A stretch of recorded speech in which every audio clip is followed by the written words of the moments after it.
All right, ladies and gentlemen, T1 versus Genji. Let's talk about it real quick. We had a lot of action. This was a fucking fun series. I think Genji, in game one, I think that in terms of where the draft went, it's like in terms of like looking at Fearless, you always need to look at how everything branches out in terms of how much you target the pool, especially when you're thinking about how everything is going to look like deeper into the series.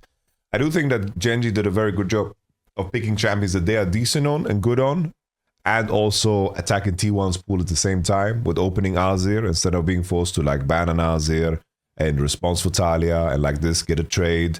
Because something that Genji did throughout the series was that they invited the enemy first pick to guarantee themselves what they believed was a stronger top laner. So here in this case, they opened up Azir and then they got the Gwen as the prio, which is something that is shared, right? And then of course here as well, they opened up the Talia with the Orianna ban, and then they forced the Talia first pick because they're calling Faker, because Faker hasn't picked Talia, he's banned Talia himself a lot. And then that also means that they guarantee themselves the Rumble. This was a big part of the draft prep to attack Doran's strength, and also to chip away at the pool of champions that of course Faker likes to play. Faker being capable of slamming the Talia is a very pleasant surprise. He played it in the past, but the last 2 months he has completely like avoided playing this champion. In regards to the first game, I think the big crucial aspect of this one was just I think Genji just individually played better. You know, they found a beautiful angle to target Faker on a neutral wave on bot. And then Genji just collapsed, and I think this one, Canyon and Duro just played phenomenally well. And I think that T1 started quite slow here. I think that this was probably Owner's weakest game at the tournament, and T1 couldn't really find any good angles. Doran did his best here. He found some kills left and right, but in the end, him being a strong weak side wasn't enough. I think T1 macro-wise did get, of course...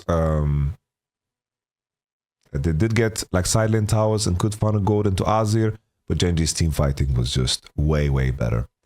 In this game too, I do think that Genji showcased a complete lack of discipline here. I think looking at the draft, the Lucian Braum lock-in is quite clever because, keep in mind, T1 and Genji, they know each other so well. They know each other so well because imagine how much they have scrimmed. They have scrimmed so much leading up to this. They have played against each other regionally. They probably have like 100, 200 games under the belt against each other if you count scrims this year. The dynamic of knowing what the enemy is good on and what is what they're great on is crucial. Lucian Braum. The idea here is that in game one, Rakan and Nico, two great answers into Braum, are already out. And here, when the enemy is showing Rumble Skarner, picking an enchanter with this comp is very tricky. Here in this case, you have, of course, Bard and Kama as potential angles. I think Rel and Ezreal is probably the part that makes Genji's draft a little bit too weak. But in the end, I would say, once again, in this one, I think Owner started deep frying. The EQ he did on Drake on Ryze, because he had no flash, was really insane. I think Genji was so undisciplined in these fights and didn't play a side lane game at all, which was very tricky because the enemy Ornn was so tanky against Ryze and Rumble, so the activity that you can offer is very low. I did think that Genji would win based on gameplay in game one, but I think T1 had a very, very good draft here because playing Rel, Ezreal and Lucian Braum is very difficult, and then when you want to make side lane plays together with Ryze and Rumble, Ornn with the Kanik Rooken was just a little bit too tanky. I think Doran, in this game, his R flash was absolutely insane. I think that Doran and Owner had a really, really good series. I would be very, very sad if people are going to look at that game 5 where Yambessa ults and just completely discredit him for the whole series. Even in that same game, he was like Doran was carrying that game. He was winning in the swap, canceled Jinx on the recall. He was absolutely playing good up until that mistake on the midwave. I hope they don't discredit Doran at all. I really, really hope they don't discredit Doran. Like, people are going to look at that and see as the reason. But that game 5, I think the draft is just completely awful. I think this draft is ass. T1 maybe could have won if this Jinx Rocket didn't steal, because the thing is, T1 was so far ahead because of some of the things that happened in the early game. Like, Nidalee dying minute 3 was game breaking, right? Killing Renekton on the top dive is crazy, right? Draven Pike in the swap, Ambessa cancelling Jinx, and then the lane matchups. Like, T1 was in the 3k gold lead super early on in the game, and then Jinx just steals a Drake, which means that T1 with this composition needs to play the game for longer. And if Jinx gets 2-3 core items, it's not like these champions fall off. I think it's important to recognize, like, for people are defending this draft, right? Here, T1 is playing full comfort, they're playing their classics, right? They're playing their full classics, but Draven Pike, like, these champions don't fucking scale, guys. Let's be honest. The enemy Aurora, Renekton, have a really good game here because the enemy is full melee. Like, Renekton scales like a beast in this game against this top side. He scales like a damn beast. And the fact is, T1 got a massive advantage because he outplayed, but there was a big deadline on this comp. And the Drake that was stolen was a big problem. Obviously, the Ambessa ult-in was really, really bad, and they gave themselves no chances to, of course, win the fight. But I'm just talking from a draft point of view. I do think that Genji was far ahead here, but T1 just had a insane early game where they got so much value. I think still, if people discredit Doran over this game 5, I would be extremely upset because he made one engage mistake, but the Gragas game, he was tremendous with the angles that he found. Even in this game, right? Sure, this game he got kind of clapped on the Sion, but there was that moment with the Sion and Bar that could have been game-winning, you know? This was tough. His Ornn game was brilliant. I think his Jax game was also really good. Like, I hope they don't, like, discredit him. I really, really don't. I really hope they don't discredit him. Because I think even in this Ambessa game, for the majority of it, he played well. He had really good conditions. Really, really good conditions. And he was this close to solo killing Keen as well. Like, I hope Doran doesn't get, like, shit over this. But nevertheless, we talk about game 5, so we jumped around a little bit. Genji was very undisciplined. Took 4v5 fights, didn't wait for Rumble, and T1 was very snappy on the engages. Really, really snappy on the engages. Game 3, you know, I've seen Genji play this exact draft in the past, you know? So I wasn't worried about them lacking damage because I saw them play this against Hanwha Life, where they had Jhin AD and Ornn top, and they managed to piece it together. They play around CD so damn well, and this reminded me of, like, the GOATS comp of Overwatch League, where there was 3 supports, 3 tanks, and nothing was really dying. And Genji just carried over initiative super, super well from pushing side lanes. And in the end, T1 was waiting for the spike.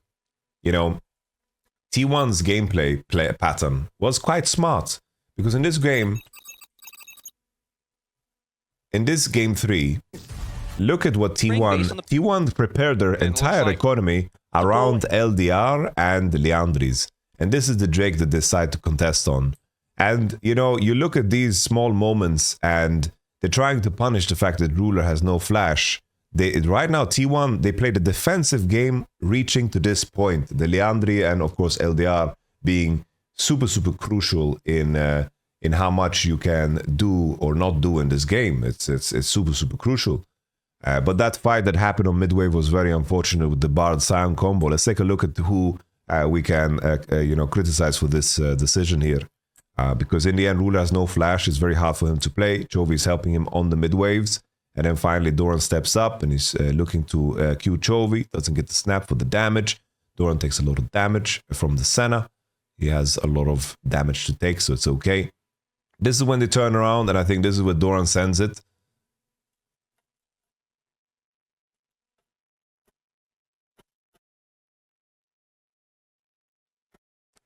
It's so unfortunate, you know?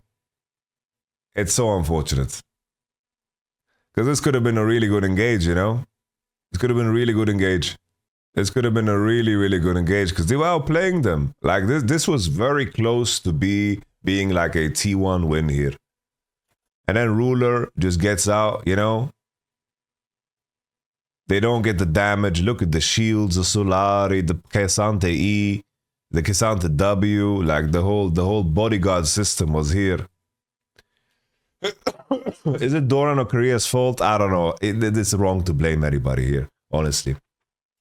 But in the end, after this fight, there was a third Drake. I think Genji just got just kicked into gear too hard, and then Faker had no flash and got caught on mid wave, and Genji's draft just became too strong with the Mountain Drakes. This is just unfortunate. Let's take a look at game 4. Here, I thought that Genji ended up on a very bad draft, in my opinion. A lot of people talk about Nocturne Orianna as a combo, but please don't isolate them as a combo. Nocturne Orianna is very good to pick together when they are good as standalone champs. If the enemy is showing Kalista Poppy, and with the mid laners that are currently out, if Kalista Poppy is showing, Nocturne gets a lot of value. And considering the champions that are out, Nocturne standalone and Orianna standalone is very good. The enemy picked Ahri into Orianna. That means in isolation, Orianna is insane against these 4 champions. She's really, really good. Really, really, really good.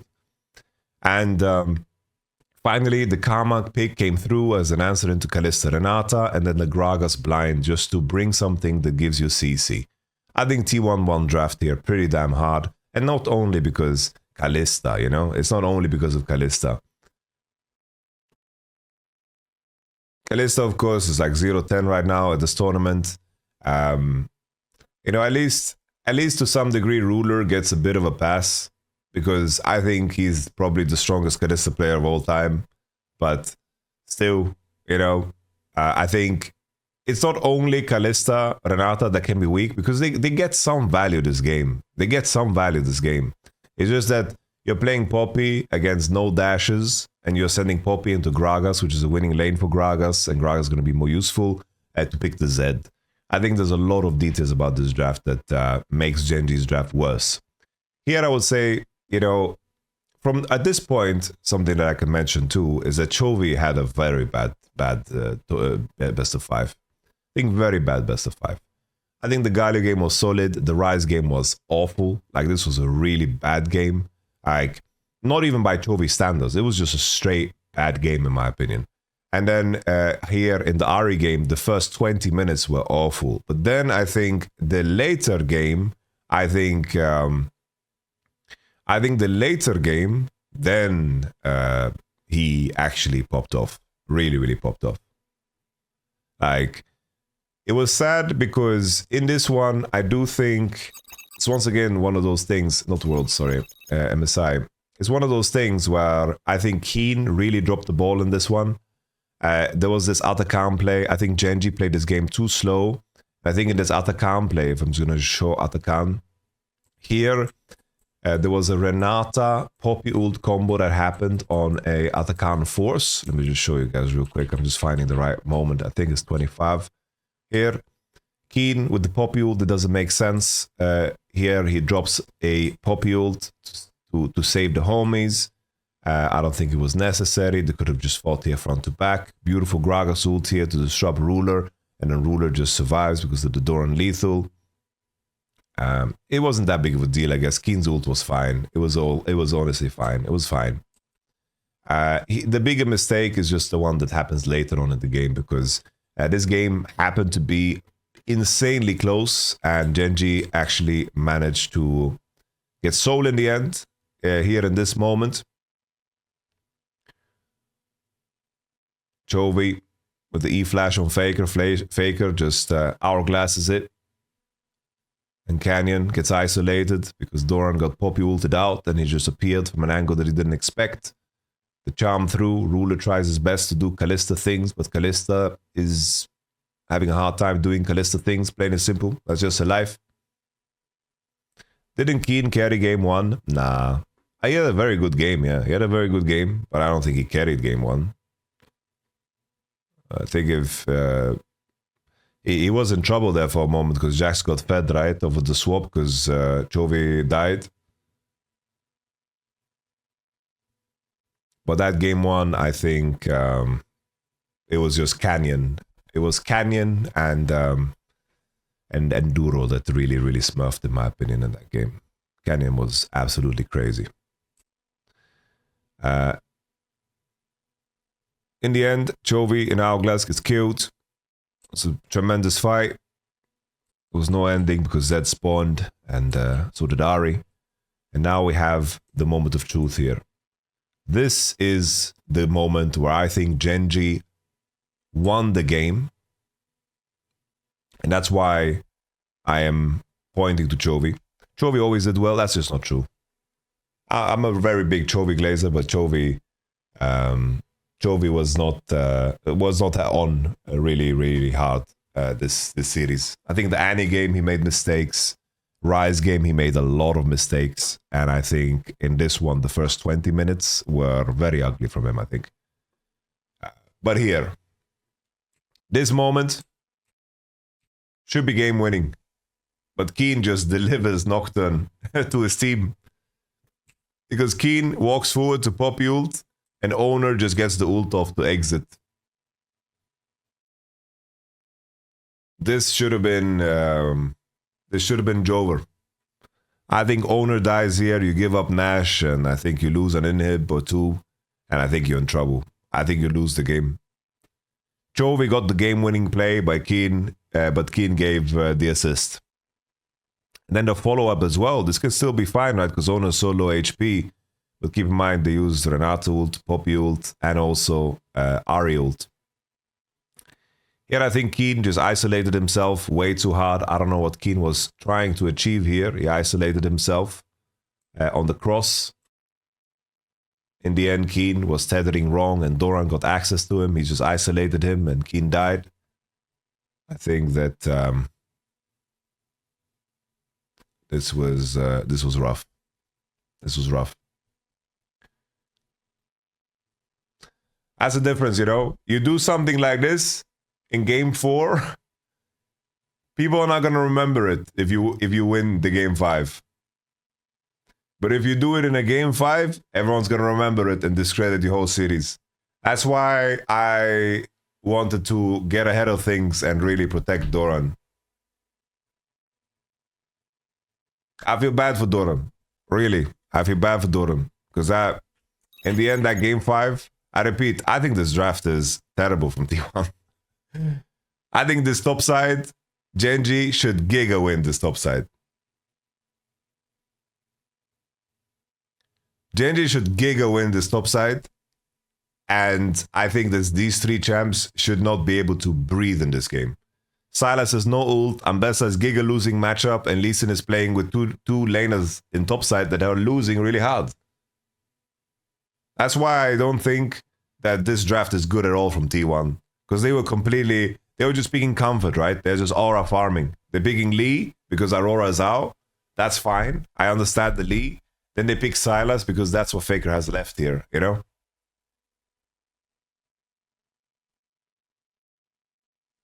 Here, when I saw this live before the Ambessa was locked in, I thought what's going to happen is that they're going to just put the Renekton into Sylas. I thought that's what's coming, and Aurora top. But then when Ambessa was locked in, they were like, just play the Renekton. Have a good time. Draven Pike gets locked in. It's a fine matchup in the Jinx Town, but there's a lot of pressure on you to snowball the shit out of this game. Take a look at that game 5, guys. The early game was insane for T1. The early game. I repeat, Doran cooked. It really cooked. The main issue here is Canyon was spotted on a ward on chickens. He didn't expect this ward to be there.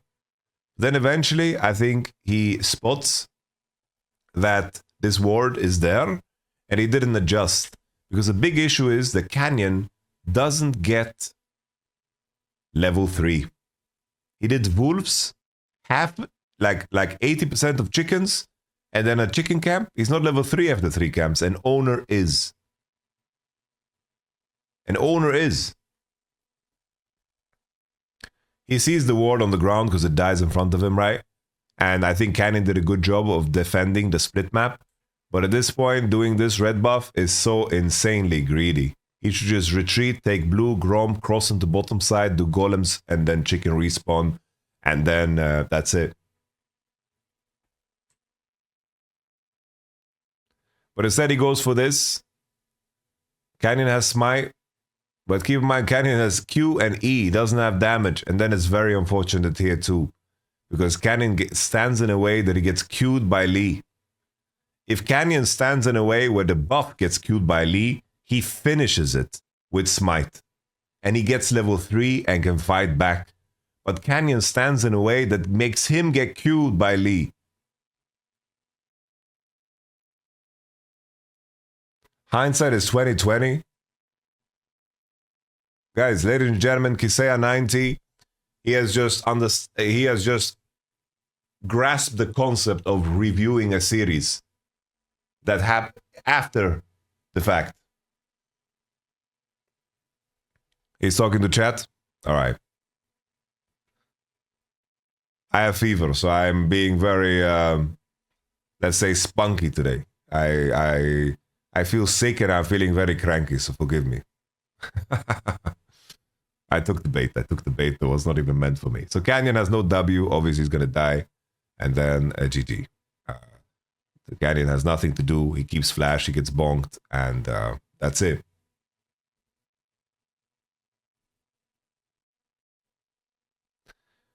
Very greedy to go red.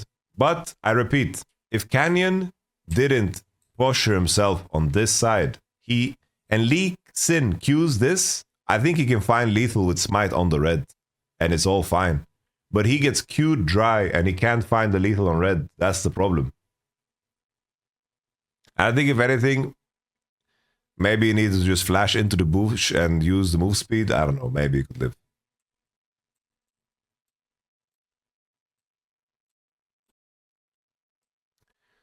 The early game, Chovy lost flash. Vega got breathing room. It was really big. Vega going even in the matchup was massive. Doran being ahead. There was a situation here where a swap came through and Doran TP'd on bot wave. And he already chunked them. And these guys need to base and match. But look what Doran does. He gets a cancellation again. This completely fucks up Genji's lane assignment. They have to lane Renekton Tom bot. Look at how Renekton needs to react to this. He needs to TP to top wave. And bot lane wave is freezing. Bot lane wave is freezing. So Ruler is walking out on a wave to lane against an Ambessa that is freezing. But Doran could have froze the wave. I don't know why he hard pushed. I think he could have kept the wave. This was, in terms of economy, a game-winning cancellation from Doran. Because now, I don't need to explain to you how bad Renekton and Tahm Kench are against Draven Pike in lane. And I don't have to explain to you how bad Jinx is in lane. Maybe here, if they wanted to, if they were really, really bold, they would cross the turret and not let Ruler cross. And then Lee doesn't do anything in river and they just go cross and they just look to diver. And then I think they could have maybe won the game on the spot. Because Tahm Kench is showing top and the worst thing that can happen is it niddly matches, you know? But I think they hard win that between turrets. Doran bases, they keep it safe, they take the Drake, fine, all good in the hood. Let's continue. Now we have the situation where Doran is laning against 3 people. The only way for them to kill Doran is if Doran either gets hit by Tahm Kench W or Jinx traps, which of course should be very difficult to do. Ambessa has enough dashes, has flash, and has ult, so this is not a play. Doran outplays it. He knows the name of the game. Duro Qs to tank it. He dies to the tower, and Doran just 1v2'd, and at the same time, Renekton dies, and Draven gets a cash out. These points that I made about the top side being stronger don't matter anymore. Right now, T1 is in a great spot, but they get outscaled. It's very important for T1 to actually get every dragon. Doran 1v3'd, and he got an insane cancel. He got a brilliant game state. He really, really cooked the whole game state, by the way. Cooked the whole game state. He won the game 1v3, cancelled Jinx, fucked up the economy of the Tahm Renekton, and he's going to just be remembered by the shitty engage he did on mid. It's really, really sad, I think. Really sad. Let's continue. Here, we're preparing for Drake number 2. Owner is going to get the execution because Doran just so far ahead after the Tahm kill. Renekton getting dove in this matchup is game breaking. It's game breaking. Because it lost him the game, Yamato. Yeah, but that's the thing. You know, if you judge a player by his overall gameplay, this is such a small percentage of the game. That's the thing. Doran had a great series and he made a mistake. It was insanely costly, but in the context of the game, he made really, really good. He did a great job, you know? And I don't think that should be forgotten because of the poor engage he had on mid. I think Genji is individually better. I think T1 has some good macro concepts. I think T1 played together well. But I think that Genji can improve from this series more than T1 can. Because I think T1 showed some of their best. But I think Genji, for example, game 2, played very sloppy. You know, I think Genji can definitely be better than this. I think this is like this T1 in the Bilibili series and in this series. I think this is like as much as you can ask from them, bro. Really, really as much as you can ask. I think T1 can draft much better. I think that they are a little bit more limited in their champion pool than Genji. I think Genji can be better than this series, and I think this was the best T1 had to offer. But I've been surprised already this tournament. Maybe they surpassed that anyway, you know? We will see. This was also really insane from Doran because they knew Tamkenj Eat was on CD. He burnt the summoners of Ruler.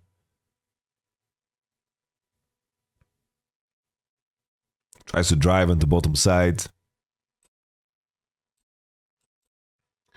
And now the moment of truth, guys. We have the up-and-coming Soul Point. Imagine, guys, a situation where this would be Soul. Then you have a situation where T1's economy puts them at 2 core, 2 core, 2 core, 2 core, 2 core. I understand why people are upset with Doran. Because this was fucking stupid. This is not what I'm defending, okay? I'm not fucking defending this. I'm defending his whole series. That's what I'm defending. It's like people are trying to charge him for murder and I want him to just, you know, I want him to do probation, you know. He's a good citizen, you know. Like I'm lawyering here for my boy. Here at this point, T1 should be stronger and winning in a fight. I think that they just needed to invite them into River, especially because Silas is showing on the bot wave. If Silas is on the bot wave, it means that we are playing to just catch this mid wave. And Ambessa doesn't need to overposture. Silas is collapsing very far.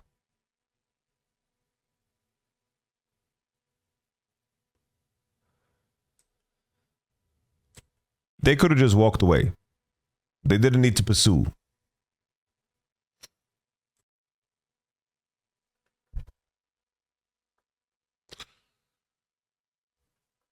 Oi. Damn. Damn.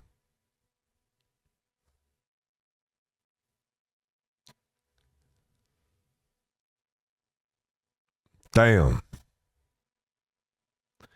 Yeah, this is disgusting. I'm not defending this.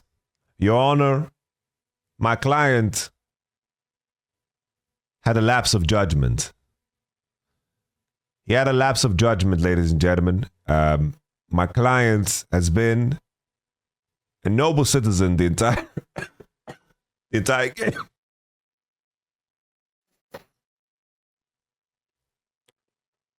Did he aim for Chovy? Brother, that's not how Ambessa ult works. Ambessa ult always lands on the target furthest back. We go for insanity appeal. Do you think he told him he was gonna do that? That's not how comms work in League of Legends. Zeus would have won this. No, no, no. Don't do that, bro. Doran has had such a good tournament, bro. Like, how can people do this, bro? Like, bro, even in this game, he smurfed, bro, up until this moment. He was the best player in the game until this moment.